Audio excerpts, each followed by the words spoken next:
السلام علیکم ورحمۃ اللہ وبرکاتہ۔ محمد مشکور بٹ حاضر خدمت ہے اور آپ دیکھ رہے ہیں اصلاح چینل۔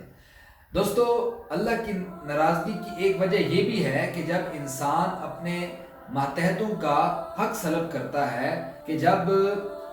ایک مالک ایک مزدور کو اس کی پوری اجرت نہیں دیتا، ایک ٹھیکیدار ایک مزدور کو پوری اجرت نہیں دیتا، تو وہ اللہ کے غضب کو دعوت دے رہا ہوتا ہے، اللہ کی ناراضگی کو دعوت دے رہا ہوتا ہے۔ تو پھر میری زندگی کا مشاہدہ ہے کہ جن کاموں میں ایمانداری سے، دیانتداری سے کوشش کی جاتی ہے کہ حقدار کو اس کا حق دیا جائے، تو وہ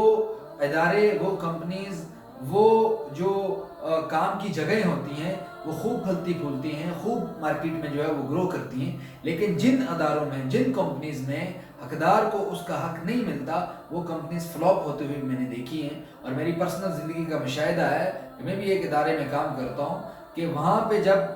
انصاف پسندی کے فیصلے ہوتے ہیں تو کام یکدم جو ہے چلنا شروع ہو جاتا ہے، اور جب وہاں پہ بھی اگر ناانصافیاں ہوتی ہیں، کوئی اس طرح کا مسئلہ ہو جاتا ہے، تو میں نے یکدم دیکھا ہے کہ کام ڈاؤن ہوتا ہوا، کام ڈاؤن ہو جاتا ہے، کام کم ہو جاتا ہے، کام کی وہ روانی نہیں رہتی، کام کا وہ جو ہے وہ عروج نہیں رہتا، بلکہ جو کام ہے وہ زوال کی طرف جاتا ہے۔ تو اس لیے میری ہمبلی ریکویسٹ ہے ان دوستوں سے کہ جتنے بھی آپ کے پاس اختیارات ہیں، جتنے بھی آپ کے پاس اختیارات ہیں، ایک ٹھیکیدار کو ایک مزدور کی اجرت، اور ایک مالک کو ایک ملازم کی اجرت، سی اوز کو ایک مینیجر کی اجرت جتنی بنتی ہے اس حساب سے اس کو لازمی دینے کی کوشش کریں، اور اپنے محترتوں کے ساتھ حسن سلوک کریں۔ آپ صلی اللہ علیہ وسلم نے جاتے ہوئے دو باتیں